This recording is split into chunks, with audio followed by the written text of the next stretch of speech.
Hello everyone and welcome to instant biology by doctor Neelabh. मैं फिर से आ गया हूं आपके बीच में एक बहुत इंपॉर्टेंट इन्फॉर्मेशन के साथ। जैसा कि आपको जानकारी होगी कि पिछले कुछ समय से मैं कंटिन्यूसली आपको जॉब की अपडेट दे रहा हूं, आज एक बहुत बड़ी अपडेट आपको देने वाला हूं। जनरली ऐसा देखा नहीं जाता कि रेलवे रिक्रूटमेंट बोर्ड में भी कुछ लाइफ साइंस वगैरह की वैकेंसीज़ आती हैं, बट आपको जान करके हैरानी होगी कि इस बार बहुत ढेर सारी वैकेंसीज़ आई हुई हैं लाइफ साइंस, एलाइड साइंस से रिलेटेड। मतलब 1000 से ऊपर की वैकेंसीज़ आई हुई हैं, लगभग 1300 के आसपास वैकेंसीज़ हैं, अलग अलग डोमेन्स में आई हुई हैं। आई एग्री, बहुत सारे स्टूडेंट्स जो हैं वो अलग अलग वैकेंसीज़ के लिए एलिजिबल होंगे। अगर आप एलाइड साइंसेज में आपने कुछ पढ़ाई की है या पैरामेडिकल साइंसेज में आपने कुछ पढ़ाई की है तो ज़रूर आप यहाँ पे जॉब के लिए एलिजिबल होंगे। और ये सारी की सारी जो जॉब्स हैं वो परमानेंट जॉब्स हैं, गवर्नमेंट जॉब्स हैं, तो आपको इसके बारे में ज़रूर जानकारी लेनी चाहिए। तो इस वीडियो में मैं आपको सारी डिटेल्स देने वाला हूँ कि किस तरीके से आपको अप्लाई करना चाहिए, किन किन चीज़ों का ध्यान रखना चाहिए, क्या इंपॉर्टेंट जो डेडलाइंस हैं वो हैं, और एलिजिबिलिटी क्राइटेरिया क्या है उसके बारे में मैं आपको जानकारी देने वाला हूं। जो इसका पीडीएफ का पूरा डॉक्यूमेंट है उसको मैं अपने टेलीग्राम ग्रुप के ऊपर पोस्ट कर दूंगा। टेलीग्राम ग्रुप का लिंक डिस्क्रिप्शन सेक्शन में दिया हुआ है, तो वहां से आप जाकर के इस पीडीएफ फॉर्म को, इस पीडीएफ को पूरे को डाउनलोड कर सकते हैं। तो चलिए बिना देर किए हुए शुरू करते हैं इस वीडियो को। सबसे पहले तो देख लीजिए, जैसा कि मैंने आपको बताया कि ये मिनिस्ट्री ऑफ रेलवेज़ के अंडर में यहाँ पे जॉब्स आई हुई हैं, और ये रेलवे रिक्रूटमेंट बोर्ड, आपको जानकारी होगी, इसको हम आरआरबी के नाम से जानते हैं। रेलवे रिक्रूटमेंट बोर्ड जो है वो ही ऑथोराइज्ड बोर्ड है जो कि रेलवे की जितनी भी गवर्नमेंट जॉब आती हैं उनका एग्जामिनेशन वगैरह कंडक्ट करवाता है। अब अगर हम यहाँ पे देखें तो जो ये जॉब निकली हुई है उसका एडवर्टीज़मेंट नंबर क्या है, CEN नंबर 04/2024 करके नंबर आया हुआ है यहाँ पे इसका। अब इसको नीचे आप स्क्रॉल करते हुए जाएंगे तो आप देख सकते हैं government of India, ministry of railway recruitment boards. यहाँ पे जो पैरामेडिकल के एरियाज़ हैं उनके अंडर में रिक्रूटमेंट होने वाला है। तो अगर आप लाइफ साइंस, बायोलॉजिकल साइंसेज या अगर पैरामेडिकल कोर्सेज़ में अगर आप कि आपने पढ़ाई की हुई है या आपने कोई स्पेसिफिक डिप्लोमा किया हुआ है तो ये वीडियो ज़रूर देखिएगा लास्ट तक। तो चलिए बिना देर किए हुए शुरू करते हैं। सबसे पहले तो देखिए, ओपनिंग डेट ऑफ एप्लीकेशन जो है वो 17/8/2024 को है, यानी कि अब से 5 दिन बाद, जिस दिन मैं अभी वीडियो बना रहा हूँ उससे 5 दिन बाद इसका जो पोर्टल हो जाएगा वो ओपन हो जाएगा। अभी आपको पहले क्या करना है, पहले सारी चीज़ें देख लीजिए और चेकआउट कर लीजिए कि कौन कौन से एरियाज़ में आप एप्लीकेबल हो सकते हैं depending upon your eligibility criteria. इसके बाद अगर हम बात करें तो सबमिशन ऑफ एप्लीकेशन की जो लास्ट डेट है, साथ के साथ जो उसी समय तक आपको पेमेंट करना होगा फ़ीस का भी, तो एप्लीकेशन सबमिट करने का और फ़ीस पेमेंट का जो लास्ट डे है वो 16/9/2024 तक है, तो ये बात ध्यान रखिएगा। इसके अलावा कई बार स्टूडेंट्स फॉर्म भरने में कुछ गलतियां कर देते हैं, तो उसको रेक्टिफाई करने का जो टाइम दिया जा रहा है, मॉडिफिकेशन विंडो, वो 17/9/2024 से 26/9/2024 के बीच में है।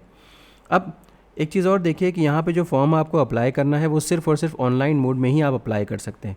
अब देखिए यहाँ पे कितनी सारी जॉब अपॉर्चुनिटीज़ निकली हुई है, dietitian, nursing superintendent, audiologist and speech therapist, clinical psychologist, dental hygienist, dialysis technician, health and malaria inspector, laboratory superintendent के ऊपर खास ध्यान दीजिएगा क्योंकि ये जो पोस्ट है उसमें आप काफ़ी ज़्यादा एलिजिबल होंगे, ठीक है। और ये देखिए यहाँ पे जो पे लेवल इन 7 CPC जो दिया जा रहा है वो 6th पे लेवल है, कई जगह 7th पे लेवल भी दिया जा रहा है।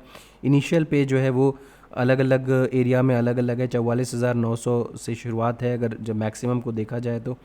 इसके अलावा कितनी वैकेंसीज़ हैं वो राइट मोस्ट कॉर्नर में लिखा हुआ है, तो आप इस टेबल को ज़रूर देख लीजिएगा, कौन सी पोस्ट है, इनिशियल पे कितनी है, मेडिकल स्टैंडर्ड कौन सा दिया जाएगा, एज कितनी होनी चाहिए मैक्सिमम, और टोटल कितनी वैकेंसीज़ हैं। तो खासकर लेबोरेटरी सुपरिटेंडेंट में मुझे लगता है कि काफ़ी ज़्यादा लोग एलिजिबल होंगे, तो इसके ऊपर खास ध्यान रखिएगा। लेकिन अब हो सकता है आपने कोई ऐसी डिग्री ली हो जो कि यहाँ पे एलिजिबल हो, मैं भी उसके बारे में भी बता दूंगा कि कौन कौन सी डिग्रीज़ किस किस जॉब अपॉर्चुनिटी के लिए एलिजिबिलिटी क्राइटेरिया में आएंगी, उसको देख लीजिएगा। तो कम से कम ऐसे देखिए 20 पोजीशंस निकली हुई हैं यहाँ पे, है ना, 20 एरियाज़ हैं। पोजीशंस तो ऑब्वियसली यहाँ पे देख सकते हैं, मैंने बताया था 1300 से ज़्यादा पोजीशंस हैं, 1376 टोटल मिला करके पोजीशंस हैं यहाँ पे। अब देख लेते हैं, पहले मैं आपको ये बता देता हूँ कि एलिजिबिलिटी क्राइटेरिया क्या क्या है, कितना कितना किस किस तरीके का एलिजिबिलिटी है, आपको किन चीज़ों का ध्यान रखना है उसके बारे में भी बात करूँगा। लेकिन सबसे पहले हम लोग एलिजिबिलिटी क्राइटेरिया के ऊपर ज़रा स्क्रॉल करते हुए चलते हैं।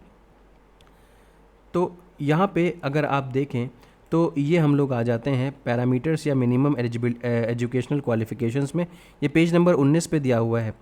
अब अगर आप देखें नर्सिंग सुपरिटेंडेंट के लिए जो पे लेवल है वो दिया हुआ है, पे स्टार्टिंग पे दी हुई है, मेडिकल जो आपका स्टैंडर्ड्स दिया जाएगा वो दिया हुआ है। और यहाँ पे एजुकेशनल क्वालिफ़िकेशन दी हुई है, जैसे कि अगर नर्सिंग सुपरिटेंडेंट की बात करें तो आप रजिस्टर्ड नर्स या मिडवाइफ होना चाहिए। इसके अलावा कार्डियक टेक्नीशियन की बात करें तो आपका 10+2 जो है वो साइंस में होना चाहिए। इसके अलावा कुछ आपको सर्टिफिकेट कोर्सेज़ भी चाहिए। तो कई जगह कुछ सर्टिफिकेट कोर्सेज़ मांगे हैं, लेकिन अगर जैसे कि हम यहाँ पे देखें कि फ़ील्ड वर्कर की बात करें तो फील्ड वर्कर में आपकी जो रिक्वायरमेंट है वो 12th बस है, और साइंस आपके पास पढ़ा होना चाहिए बायोलॉजी एंड केमिस्ट्री के बेसिस पे। इसके अलावा अगर आप देखें तो health and malaria inspector grade 3 की पोजीशन है। लेबोरेटरी असिस्टेंट ग्रेड 2 की अगर हम बात करें यहाँ पे तो देखिए अगर हम देखें तो यहाँ पे 12th का है in science plus diploma in medical laboratory technology, यानी कि DMLT में आपका अगर डिप्लोमा है तो आप यहाँ पे अप्लाई कर सकते हैं। इसके अलावा अगर आप नीचे स्क्रॉल करते हुए जाएँ तो यहाँ पे देखिए लेबोरेटरी सुपरिटेंडेंट के बारे में मैंने आपको ज़रूर बताया था। तो यहाँ पे अगर आप देखेंगे तो BSc इन बायोकेमिस्ट्री, माइक्रोबायोलॉजी, लाइफ साइंस अगर ये आपके पास है इस एरिया में तो आप यहाँ पे अप्लाई कर सकते हो। और इसके अलावा अगर आपका BSc इन मेडिकल टेक्नोलॉजी या लेबोरेटरी टेक्नोलॉजी में है तो भी आप यहाँ पे अप्लाई कर सकते हो। नेक्स्ट देखिए डेंटल हाइजीनिस्ट की पोजीशन देखिए, degree in science biology from recognized university. इसके अलावा अगर आपके पास एक डिप्लोमा है तो भी आप अप्लाई कर सकते हो यहाँ पे, ठीक है। तो ये एक बढ़िया ऑप्शन हो सकता है।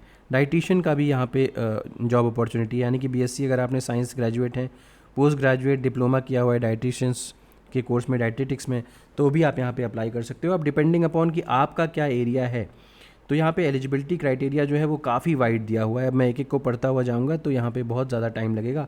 इस PDF को मैं डाल दूंगा टेलीग्राम ग्रुप के ऊपर, आप अपने हिसाब से इसको चेकआउट कर सकते हैं। तो 20 की 20 पोजीशंस की एलिजिबिलिटी क्राइटेरिया, वहाँ पे स्टार्टिंग पे क्या होगी, पे लेवल कौन सा फॉलो होगा, अब जो एज लिमिट क्या होगी, वो सारी की सारी चीज़ें यहाँ पे मेंशन्ड है। तो आप इस चीज़ को ज़रूर ध्यान से देख लीजिएगा। हम लोग वापस आते हैं और जहाँ पे हमने छोड़ा था उस वहीं से बात करनी शुरू करते हैं। तो ये मैंने आपको बता दिया था कि ये 20 पोजीशंस हैं। यहाँ पे पेज नंबर 3 में इंपॉर्टेंट इंस्ट्रक्शंस दिए हुए हैं कि आपको फॉर्म कैसे भरना है। देखिए यहाँ पे जो फॉर्म है वो पूरा का पूरा ऑनलाइन फॉर्म है, गलती मत करिएगा फॉर्म भरने में। एलिजिबिलिटी क्राइटेरिया के बारे में मैंने आपको बता ही दिया। SC ST OBC के को काफ़ी सारे बेनिफिट्स हैं यहाँ पे फॉर्म भरने में। उनको फॉर्म के भरते समय फ़ी कंसेशन भी दिया जाएगा, और जब इंटरव्यू वगैरह होगा तो उसमें उनको फ्री ट्रैवल भी या पास भी दिया जाएगा ताकि वो ट्रैवल कर सकें, ठीक है। तो ये हो गया। अच्छा, ऑनलाइन एप्लीकेशन फॉर्म आपको कैसे भरना है? सबसे पहले तो आपको क्रिएट एन अकाउंट पे क्लिक करना होगा। अभी क्योंकि ये वेबसाइट पे नहीं आया है तो अभी बताने का मतलब नहीं है, लेकिन आप ड्यू डेट पे पहुंच सकते हैं वेबसाइट के ऊपर और उसके बाद वहाँ पे आप फॉर्म भर सकते हैं। तो क्रिएट एन अकाउंट का ऑप्शन आएगा, उसमें आप जो भी डिटेल्स वगैरह रिक्वायर्ड हैं उन डिटेल्स को फिल करने के बाद याद रखिएगा कि जो पहला फॉर्म आपको भरना होगा क्रिएट एन अकाउंट वाला फॉर्म, उसमें गलती मत करिएगा क्योंकि उसको सुधारा नहीं जा सकता। उसके बाद जब आप क्रिएट एन अकाउंट वाला फॉर्म पूरा भर देंगे तो उसके बाद आप ऑनलाइन एप्लीकेशन फॉर्म फिल कर सकते हैं, ठीक है। तो ये हो गया। अच्छा, यहाँ पे जो रिटन एग्जामिनेशन होने वाला है उसमें नेगेटिव मार्किंग भी होगी। तो नेगेटिव मार्किंग जो होगी वो 1/3 मार्क होगी फॉर एवरी रॉन्ग आंसर, ठीक है। तो ये बात ज़रूर ध्यान रखना है। और यस, तो ये चीज़ें हैं, कुछ जनरल इंस्ट्रक्शंस यहाँ पे दिए हुए हैं, इसको आप चेकआउट कर सकते हैं अपने हिसाब से। अगर कोई भी आपकी क्वेरी है, जैसे कि कोई भी एलिजिबिलिटी क्राइटेरिया से रिलेटेड कोई क्वेरी है, टेक्निकल डिटेल्स से रिलेटेड कोई क्वेरी है, तो आप हेल्पलाइन नंबर पे आप इनसे कांटेक्ट कर सकते हैं। ईमेल आईडी भी यहाँ पे दी हुई है, फ़ोन नंबर भी दिया हुआ है। 10 बजे सुबह से 5 बजे शाम तक सभी वर्किंग डेज़ में आप इनसे कांटेक्ट कर सकते हैं। अब जैसे कि मैं बता रहा था कि मेडिकल स्टैंडर्ड कौन सा फॉलो होगा, तो वहाँ पे कोड दिए हुए थे, जैसे B1 है, C1 है, C2 है। तो यहाँ पे मेडिकल स्टैंडर्ड्स को फॉलो किया जाएगा। डिस्टेंस वगैरह सारी चीज़ें आपकी देखी जाएंगी कि आप कितना अच्छे से आपकी विजन कितना अच्छा है, ये सारी चीज़ें यहाँ पे देखी जाएंगी, ठीक है। नेशनलिटी या सिटीज़नशिप के बारे में यहाँ पे डिटेल्स दिए हुए हैं कि आपकी क्या नेशनलिटी होनी चाहिए, उसको भी फॉलो करना है। इसके अलावा अगर हम बात करें तो एज लिमिट भी हर वैकेंसी के साथ उसकी एज लिमिट दी हुई है।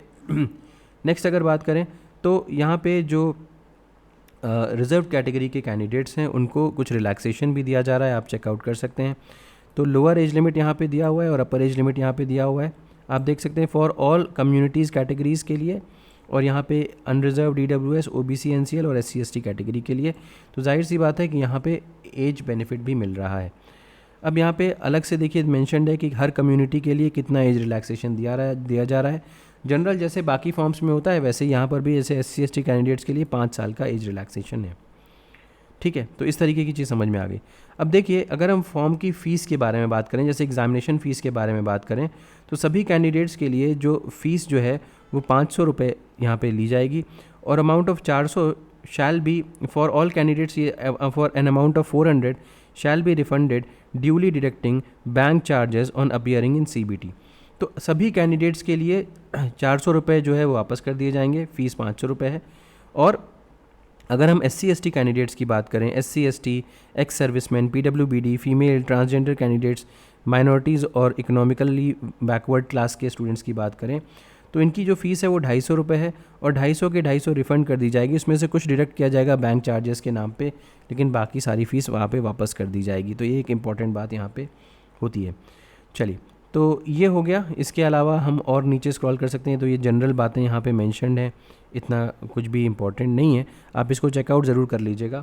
अब हम रिटन एग्जामिनेशन के बारे में बात करते हैं। तो रिटन एग्जामिनेशन में क्या चीज़ें होंगी, तो यहाँ पे एक single stage CBT computer based test होगा, will be generally in conformity with the educational standards and और minimum professional technical qualification prescribe for the post.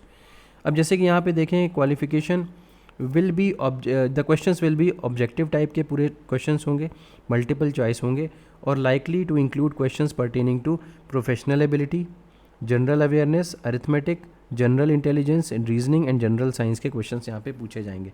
तो यहाँ पे देखिए दिया हुआ है कितने क्वेश्चंस होंगे, जैसे 70 क्वेश्चंस प्रोफेशनल एबिलिटी के, और मार्क्स जो अलॉटेड होंगे वो 70 होंगे। जनरल अवेयरनेस के 10 क्वेश्चंस होंगे, मार्क्स अलॉटेड 10 होंगे। जनरल अरिथमेटिक के 10 क्वेश्चंस होंगे, मार्क्स अलॉटेड 10 होंगे। और फाइनली जनरल साइंस के भी 10 क्वेश्चन होंगे, मार्क्स जो होंगे वो यहाँ पे 10 होंगे। मैं ऑलरेडी बता चुका हूँ कि 1/3 यहाँ पे नेगेटिव होगी, और रिजर्वेशन जो है वो ऐसे गवर्नमेंट ऑफ इंडिया के नॉर्म्स के हिसाब से होगा। किस तरीके से नॉर्मलाइजेशन किया जाएगा मार्क्स का वो यहाँ पे दिया हुआ है, आप चाहें तो इसको स्टडी आउट कर सकते हैं। अच्छा, जो भी कैंडिडेट्स का रिटन एग्जामिनेशन में बढ़िया परफॉर्मेंस होगा उनको डॉक्यूमेंट वेरिफिकेशन के लिए बुलाया जाएगा। यहाँ पे लिखा भी हुआ है candidates will be short listed for document verification. तो आपको डॉक्यूमेंट्स वगैरह अपने अरेंज करके रखने होंगे, ये बात ध्यान रखिएगा, जितने भी डॉक्यूमेंट्स यहाँ पे मेंशन्ड है। अब हाउ टू अप्लाई में दिया हुआ है, candidates must read all the information and instructions carefully before filling the online form. तो यहाँ पे देखिए किस तरीके से अप्लाई करना है वो दिया है। जैसे कि मैंने आपको बताया था कि पहले क्रिएट एन अकाउंट पे क्लिक करना है।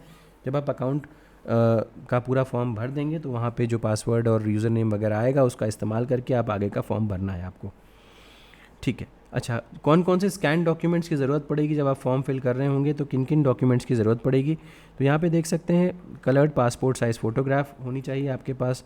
इसके अलावा scan JPEG image of candidate signature होना चाहिए, SC/ST सर्टिफिकेट होना चाहिए, फिजिकली डिसेबल्ड अगर आप हैं तो उसका भी जो अपलोड करना पड़ेगा पासपोर्ट साइज़ फ़ोटोग्राफ, और अगर स्क्राइब की ज़रूरत है तो भी उसकी डिटेल्स यहाँ पे देनी पड़ जाएगी।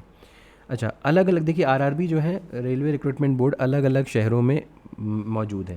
जैसे कि यहाँ पे सारी डिटेल्स दी हुई हैं कि कौन कौन से एरिया में है, और उनका रिस्पेक्टिव ईमेल आईडी भी इनका रिस्पेक्टिव जो वेबसाइट है वो भी दिया हुआ है। आप चाहें तो इनकी वेबसाइट्स को के अंडर जा कर के इसको चेकआउट कर सकते हैं, ठीक है। General guidelines for submission of online application, तो देखिए candidates must fill the online application form with correct information, will not be able to make any correction on the online application after submission. Medium of examination जो है question of CBT will be available in English as well as Hindi and 13 regional languages. तो सिर्फ English और हिंदी में ही यहाँ पे exam नहीं होगा, यहाँ पे 13 और भी जो रीजनल लैंग्वेजेस हैं उनमें भी एग्ज़ाम होगा। इसके अलावा अगर हम नीचे जाएँ तो यस, मॉडिफिकेशन ऑफ एप्लीकेशन, देखिए अगर आपने कुछ गड़बड़ की है क्रिएट एन अकाउंट वाले फॉर्म में नहीं, उसके बाद अगर कुछ गड़बड़ की है तो 250 रुपये का आप चार्ज दे करके उसको ठीक करवा सकते हैं। ये एक इम्पॉर्टेंट पॉइंट है, यहाँ पे लिखा हुआ है, इसको चेक कर लीजिएगा, ठीक है। Next, instructions related to call letters. अब देखिए यहाँ पे जो कॉल लेटर्स होंगे वो वेबसाइट पे ही अवेलेबल होंगे। तो CBT schedules and link for downloading the call letters जो है वो वेबसाइट के ऊपर आ जाएगा RRB के।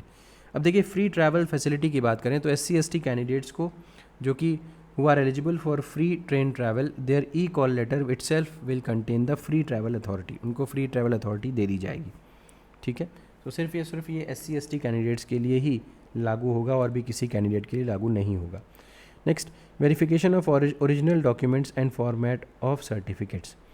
तो देखिए कैंडिडेट को जो भी शॉर्टलिस्ट किए जाएंगे डॉक्यूमेंट वेरिफिकेशन के लिए, उनको अपने सभी डॉक्यूमेंट्स जो हैं वो ओरिजिनल में सबमिट करने पड़ेंगे, अलॉन्ग विद 2 सेट्स आपको कराने पड़ेंगे फ़ोटोकॉपी के भी।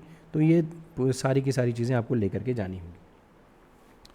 तो इसमें और कुछ भी ऐसा इंपॉर्टेंट नहीं है। यहाँ पे अगर आपकी कोई डिसेबिलिटी है तो उसको स्टडी कर लीजिएगा कि वो किसके अंडर में आती है। अब यहाँ पे मैंने आपको मिनिमम एलिजिबिलिटी क्राइटेरिया जो है वो सारा का सारा समझा ही दिया है, हर पोजीशन का आप देख सकते हैं।